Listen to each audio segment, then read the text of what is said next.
Canada के एक 23 साल के लड़के को एक्सीडेंट की वजह से अपना पैर गंवाना पड़ा और उसके जस्ट बाद ही उसे कैंसर भी हो गया। डॉक्टर्स ने कहा कि तुम कैंसर की वजह से ज्यादा दिन तक जिंदा नहीं रह सकते। तब उसे समझ में आया कि कैंसर पे रिसर्च कितनी ज्यादा जरूरी है ताकि लोगों की जान बचाई जा सके। उसने सोचा कि मरने से पहले वो पूरे कनाडा को पैदल अपनी एक टांग पे नापेगा और कैंसर रिसर्च पे फंड रेज करेगा। उसने 12 अप्रैल 1990 को पैदल चलना शुरू किया और लगभग 143 दिनों में 5373 किलोमीटर नाप डाले। कुछ ही मील बाकी थे लेकिन उससे पहले ही उसकी मृत्यु हो गई। उस 23 साल के लड़के ने पूरे कनाडा के लोगों का दिल जीत लिया। आज भले ही वो जिंदा ना हो लेकिन कनाडा के लोगों के दिलों में वो आज भी जिंदा है। उसका नाम है टेरी फोक्स और उसके जज्बे को मैं दिल से सलाम करता हूं। गाइज, आप लोगों ने अपनी जिंदगी में 3 स्टार या फिर 5 स्टार होटल्स के बारे में सुना होगा, मैं भी देखा भी हो।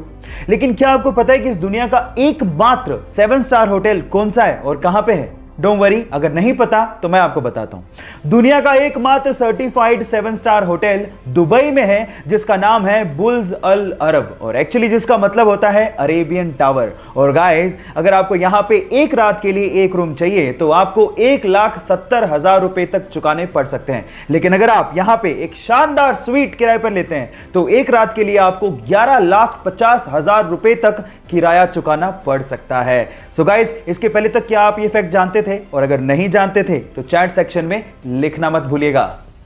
क्या आप लोग एडवोकेट और लॉयर में फर्क जानते हैं? क्या मेरे जैसे आप भी यही समझते थे कि एडवोकेट और लॉयर में कोई फर्क नहीं होता? ऐसा नहीं है। एडवोकेट और लॉयर में फर्क होता है। लॉयर वो होता है जिसके पास लॉ की डिग्री हो या फिर वो लॉ की पढ़ाई कर रहा हो। वो आपको कानूनी सलाह तो दे सकता है लेकिन आपके लिए केस नहीं लड़ सकता। लेकिन अगर कोई lawyer bar council of India की एग्जाम पास करके वहां पे रजिस्टर हो जाता है तो उसके बाद वो आपका केस लड़ सकता है क्योंकि उसके बाद वो एडवोकेट बन जाता है। सो ये डिफरेंस होता है एडवोकेट और लॉयर के बीच में। क्या आपको इसके पहले तक इफेक्ट पता था? और अगर नहीं पता था तो चैट सेक्शन में लिखना मत भूलिएगा।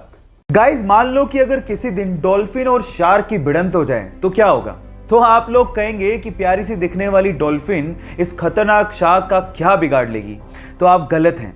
एक्चुअली डॉल्फिन शार्क से ज्यादा फुर्तीली होती है और उसके पास एक हॉरिजॉन्टल पूंछ होती है जो कि उसे ऊपर से नीचे और नीचे से ऊपर तेजी से जाने में मदद करती है।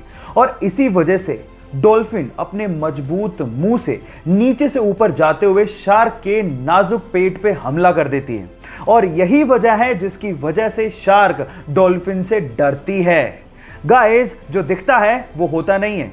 क्या आपको इसके पहले तक इफेक्ट पता था? और अगर नहीं पता था तो चैट सेक्शन में लिखना मत भूलिएगा।